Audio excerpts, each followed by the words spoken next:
É com imensa alegria que retornamos hoje a essa casa. E hoje nós vamos falar sobre enfermidade e espiritismo. Por que falar de enfermidade e espiritismo? Primeiro porque nesta casa há uma preocupação muito grande de oferecer recursos terapêuticos, Na doutrina espírita nós temos vários recursos terapêuticos,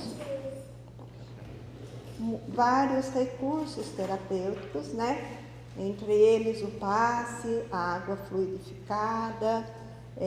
Na casa nós temos a cromoterapia, já falamos do passe há algumas quartas-feiras anteriores.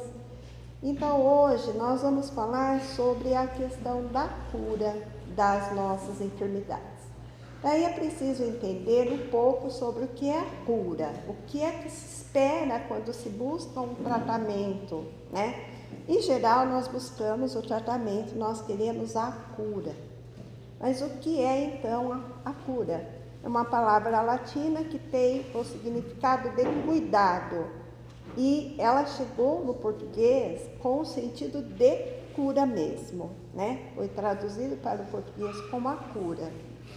E o que significa essa cura? Significa que é um ato cujo resultado é melhorar, é procurar afastar aquele desconforto aquilo que nós chamamos de enfermidade nos produz no corpo físico ou no nosso aspecto emocional. Obrigada, Adriana. Mas, por que é que nós queremos então a cura? Porque nós consideramos que a nossa saúde está alterada. E nesse sentido, o conceito de saúde na área física, na área médica, é bem diferente do conceito de saúde do ponto de vista espiritual. E é por isso que nós vamos falar sobre isso. Porque do ponto de vista espiritual, muitas vezes aquilo que nós chamamos de doença é o que está acontecendo, que é a nossa cura, de fato. Então vamos entendendo que para o serviço médico, todo o processo da cura requer algumas medidas. Primeiro, uma avaliação por um profissional habilitado para isso, que no caso é um médico, um diagnóstico e a instituição de um tratamento, e esse tratamento é extremamente variável. Desde uma cirurgia, um tratamento às vezes só ambulatorial, um tratamento que às vezes não é invasivo, é um tratamento mais medicamentoso ou aplicado no local que nós sentimos dores ou desconforto. Mas geralmente, na área médica, o objetivo é aliviar a dor, o desconforto, que impede que nós aqui encarnados nesse corpo físico possamos desempenhar nossas funções com naturalidade. E é por isso que a gente vê que a medicina vem avançando cada vez mais, Mas o que nós vamos perceber é que nem sempre a cura que a medicina terrena nos oferece é realmente o que nós estamos precisando, E por quê? Porque, como diz Emmanuel, a verdadeira saúde é a saúde da alma, a saúde do nosso espírito, da alma quando estamos encarnados e do nosso espírito quando estamos desencarnados, Então, na visão espírita, saúde e doença é muito, muito mais amplo. A doença é algo muito complexo porque ela não se origina diretamente no físico, segundo as orientações do plano espiritual para nós. Por que não? Porque antes mesmo de nós termos esse corpo físico, nós temos um espírito, e esse espírito que já viveu muitas vidas, E que, à medida que vai vivenciando as vidas encarnados, Como estamos hoje, nós vamos cometendo muitos equívocos de comportamentos em relação ao nosso próprio corpo, tendo alimentações abusivas, tendo vícios como tabagismo, alcoolismo, ou até mesmo abusando dos alimentos, né? Por exemplo, uma pessoa que abusa demais de doces, dos açúcares de modo geral, de massas. Às vezes ela tem uma estrutura magrinha, mas ela abusa nas suas alimentações, nos seus recursos de nutrição e acaba então desenvolvendo um processo que complica o seu pâncreas e mais tarde vai dar um quadro que nós chamamos de diabetes. Então a gente pode ter vários fatores na encarnação atual e grande parte dos problemas das nossas doenças, das nossas enfermidades estão relacionadas ao comportamento da vida atual. E às vezes nós espíritas cometemos o erro de achar que estamos vivendo doenças para pagar dívidas do passado. E não é verdade. Tem muito a ver com a nossa conduta de hoje. Muito a ver com a maneira com que nós lidamos com a nossa vida. Tanto do ponto de vista físico, como o que eu acabei de citar, que são os vícios, alimentação, os abusos de um modo geral, quanto também com a forma como nós vivemos pensando e sentindo. Porque nós vivemos na vida através dos nossos pensamentos. Os pensamentos estão no nosso espírito, não é no nosso cérebro, estão no nosso espírito, que envolve todo o nosso corpo físico. O corpo físico é só o carro que transporta o nosso espírito. E entre o corpo físico e o nosso espírito, nós temos um outro corpo que eu já tive a oportunidade de falar em outros momentos anteriores também, que se chama perispírito, que é um corpo energético, um corpo de energia, um corpo sutil. A gente chama sutil por quê? Porque nós não enxergamos com os olhos do corpo, a não ser aquelas pessoas que têm o que a gente chama de mediunidade de evidência, aí consegue ver o perispírito de alguém que já morreu, por exemplo, né? E aí, esse perispírito, ele funciona conosco como se fosse uma esponja. Tudo que acontece no nosso físico vai rebater, vai refletir lá no perispírito. Então a gente vai vivendo. Então quando a gente adoece, por exemplo, desenvolve uma doença no físico, muitas vezes essa doença já estava se instalando lá no nosso perispírito, né? E quando a gente menos espera, daí além do perispírito estar lesado, nosso corpo também manifesta os sintomas.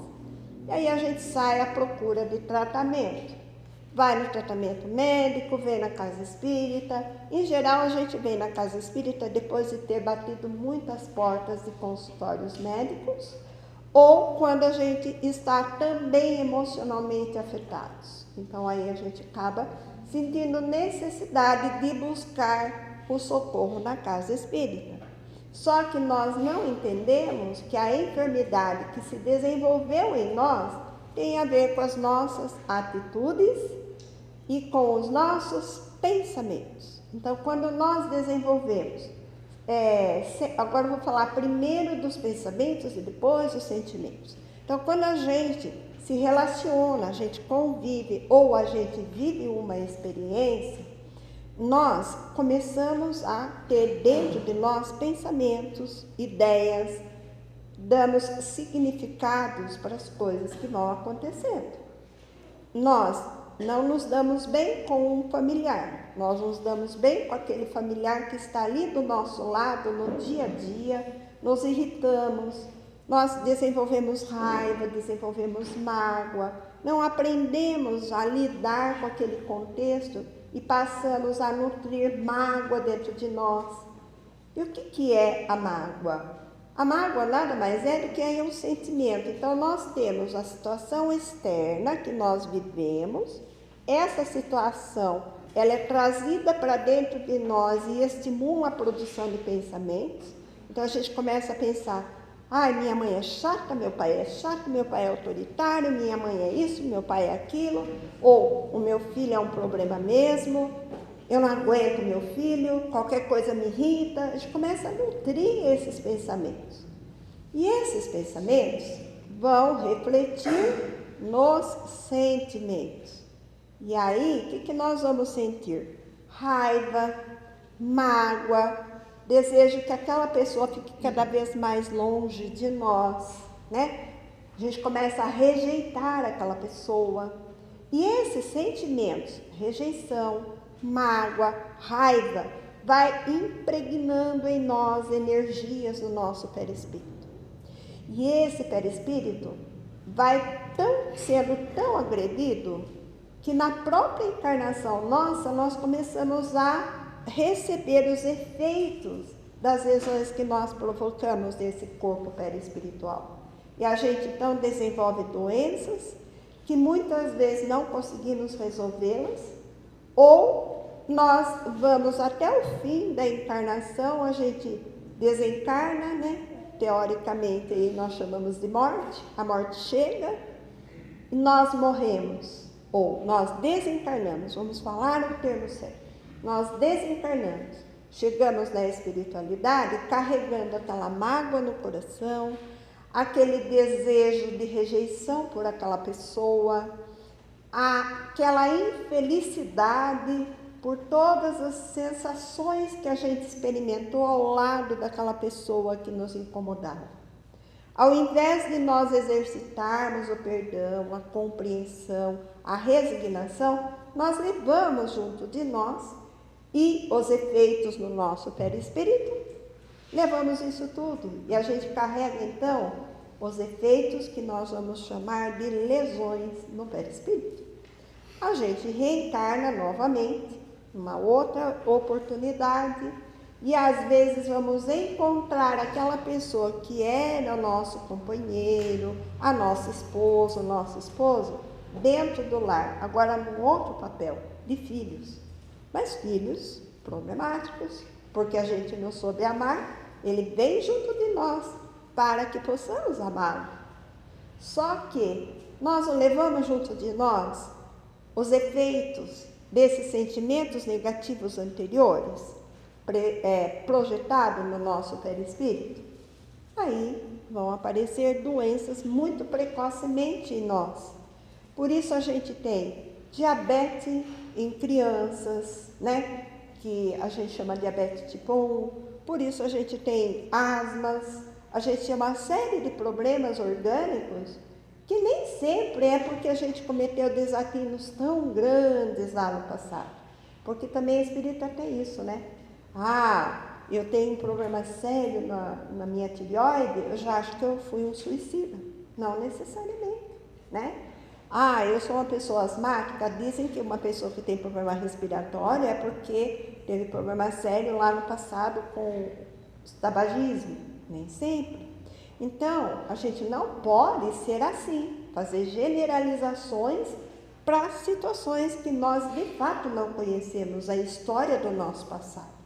Mas nós devemos entender que esse processo do aparecimento da doença, da enfermidade, nada mais é do que o canal que o nosso perispírito encontrou para eliminar aqueles desequilíbrios que estão impregnados lá no nosso perispírito.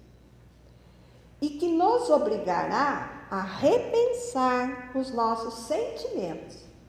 Porque quando uma pessoa reencarna e tem problemas de saúde, elas precisam repensar em primeiro plano os padrões de pensamento que elas possuem.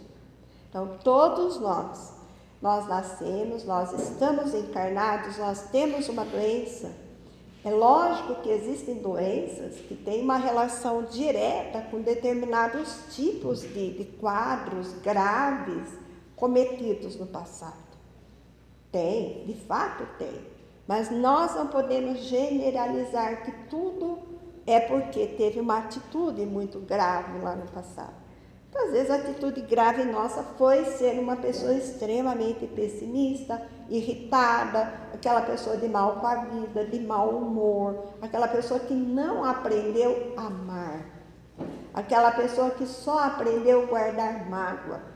E isso vai impregnando no nosso perispírito. E quando estamos encarnados, impregna também no nosso corpo físico. quem faz tratamento com acupuntura, quem trabalha com energias, com terapêuticas energéticas, entende muito bem do que eu estou falando. Porque nós temos a circulação sanguínea nossa e nós temos também uma circulação junto da circulação sanguínea, que é a circulação energética do nosso corpo. Ou o que é energética? Nós temos energia funcionando em nós, que se chama energia magnética do nosso corpo. E essa energia magnética, ela flui no nosso corpo todo. Em determinados momentos, elas bloqueiam determinadas partes do nosso corpo. Daí, quando a gente vai fazer o tratamento de acupuntura, nós vamos fazer alguns tratamentos de toque, de massagens, né? Algumas pessoas trabalham com aqueles toques que vão eliminando aqueles nódulos que formam nos nossos músculos. Os nódulos que aparecem nos nossos músculos, que doem, não é só do músculo em si, mas é sobretudo a falta de circulação energética que está relacionado com o nosso perispírito. Então, quando se desbloqueia esses nozinhos, esses processos energéticos, a energia começa a fluir e a dor desaparece, o nosso estado de humor melhora. Mas, se não mudarmos o nosso padrão mental, o quadro vai voltar de novo. É igualzinho o médico, ele vai falar isso para nós. Muitas vezes ele institui um tratamento, mas ele fala, olha, você precisa fazer exercício físico, você precisa procurar ter ocupação, ter lazer. Ele começa a dar um monte de propostas para nós que a gente escuta por aqui e sai por aqui. E nós não nos cuidamos. É natural que a doença vai voltar. E tem outros tipos de enfermidades que aparecem, por exemplo, que está muito relacionado com a nossa postura diante da vida. Pessoas que têm problemas graves na coluna, pessoas que têm problemas graves no joelho, por trás disso tem uma informação importante. São pessoas que têm temperamento difíceis de ceder. São aquelas pessoas que são mais inflexíveis. O que é ser inflexível? É aquela pessoa que não abre mão da sua postura, do seu pensamento, que acha que é o outro que tem que mudar, não é ela, né? Que não tem maleabilidade, não tem flexibilidade diante dos fatos que acontecem. São aquelas pessoas que ficam irritadas imediatamente. Essas pessoas que no trânsito resolvem brigar por causa de uma fechada, ou resolvem brigar porque acham que o outro errou em alguma coisa, em geral são pessoas assim. Provavelmente essa pessoa vai ter graves problemas osteomuscular. Porque o nosso corpo vai falando daquilo que vai na nossa alma. Bom, mas o que é que isso tem a ver com o Espiritismo? Primeiro, que o Espiritismo ele propõe a autoeducação, a autotransformação das nossas atitudes. Então, não adianta nada vir fazer cromoterapia, tomar os passes, se nós não nos propusermos a mudar nossas atitudes perante a vida, perante o outro, aprender a lidar com as nossas dificuldades com mais maleabilidade, mais flexibilidade, mais compreensão. A gente chama essa palavra também de resiliência. O que é a resiliência? É aquela atitude de nós vermos uma situação, um problema que tem que ser resolvido, é procurar entendê-lo, vivenciá-lo e buscar soluções. É diferente. Então, uma outra palavra importante, resignação. A aceitação não significa que nós não devamos buscar o auxílio para resolver nossos problemas. Pelo contrário, é dever nosso buscar o alívio dos nossos desconfortos. E quando a gente busca isso na casa espírita, mais ainda a gente tem que pensar no porquê nós estamos aqui. É só para aliviar nossos sintomas físicos? Com certeza não. Com certeza nós estamos vivendo essa experiência e vamos parar dentro de uma casa espírita, que é para a gente ouvir isso que eu estou falando agora, que é a mudança das nossas atitudes perante a vida, perante as pessoas e perante nós mesmos. Tem pessoas que não gostam de si mesmo, então acaba se mutilando com esses pensamentos ruins. Tem pessoas que são amigas da doença, né? Que gostam de se sentir doente, porque quando se sente doente vai ter a atenção dos que o cercam. No começo dá certo, né? A gente, quando vê alguém que adoece por perto, a gente se preocupa. Mas por que será que os filhos às vezes reagem com os pais quando os pais começam a se queixar demais das doenças? Ou o inverso também é verdadeiro, né? Esses são os filhos. Porque quem está de fora percebe a atitude daquela pessoa de ter um certo prazer de se autoagredir com a ideia de estar doente e que desfruta, de certo modo, o prazer de se sentir doente. Isso tem a ver com o quê? Com padrão mental, com a forma de encarar a vida e de encarar a si mesmo. Quem se acha vítima da vida, quem se acha vítima dos contextos que o cercam, mesmo que sejam muito difíceis nossos problemas, quanto mais nós o vermos com muito peso, como se nossos ombros não fossem dar conta, mais dificuldade nós vamos ter de suportar essa nossa experiência. Mas tenhamos certeza, ninguém vivencia uma experiência encarnatória que não esteja preparado e suficientemente fortalecido para enfrentar. Só que nós não percebemos que nós temos muita força, que nós temos o auxílio dos nossos amigos protetores, nós temos nossos benfeitores espirituais, cada um de nós tem um espírito que se responsabiliza por nós, que outras doutrinas chamam de anjo da guarda. Nós chamamos de nossos protetores, aqueles que estão sempre cuidando de nós, nos inspirando, nos protegendo, nos trazendo palavras de incentivo, né, no nosso ouvido perispiritual.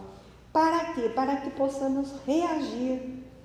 Então, a primeira atitude diante da enfermidade não é brigar com a enfermidade, mas realmente é encará-la frente a frente, buscar o auxílio sim, buscar o auxílio terreno, que é o auxílio médico, buscar o auxílio espiritual, que a gente recebe nas casas espíritas, mas tem um auxílio que só nós vamos poder nos dar, que é o auxílio do nosso auto-amor. E o auto-amor consiste em nos olharmos naquilo que nós estamos fazendo de errado conosco mesmo.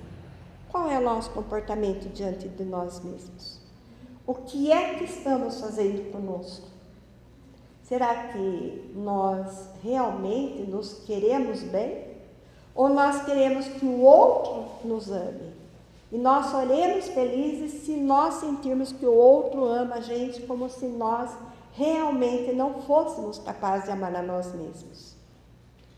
Grande parte de nós faz isso. Então é preciso ter o auto-amor. E o auto-amor consiste no autocuidado, na mudança do padrão mental e trabalhar esses sentimentos ruins que a gente luta aqui dentro.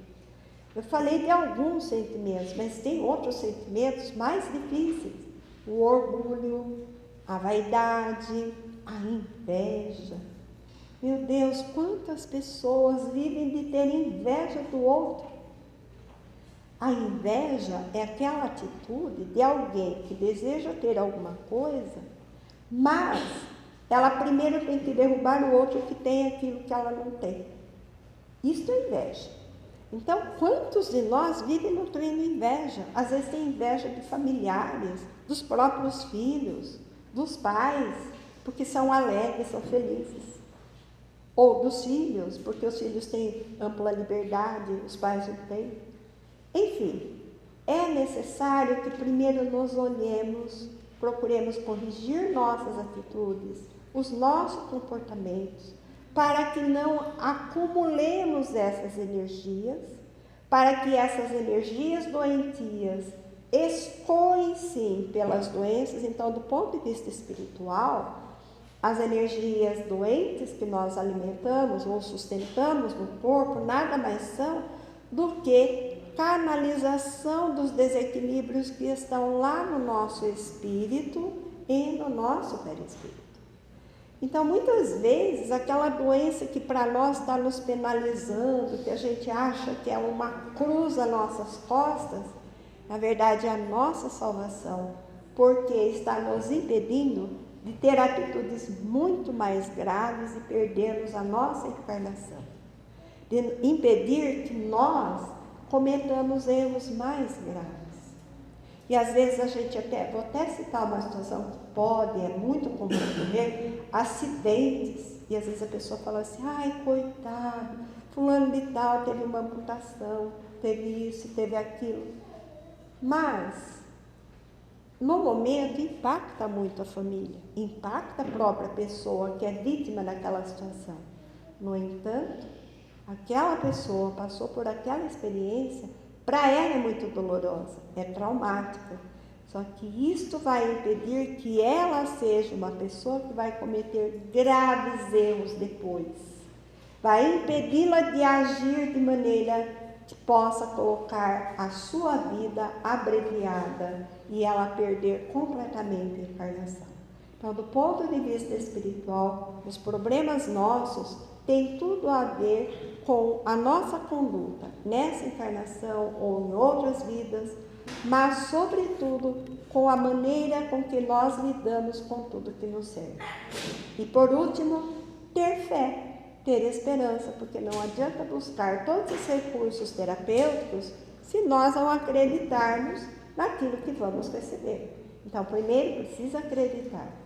Segundo, ter esperança, resignação e paciência, porque às vezes o resultado não é imediato, precisa longo tempo, porque também nós precisamos exercitar as virtudes da paciência, da esperança, da tolerância, né?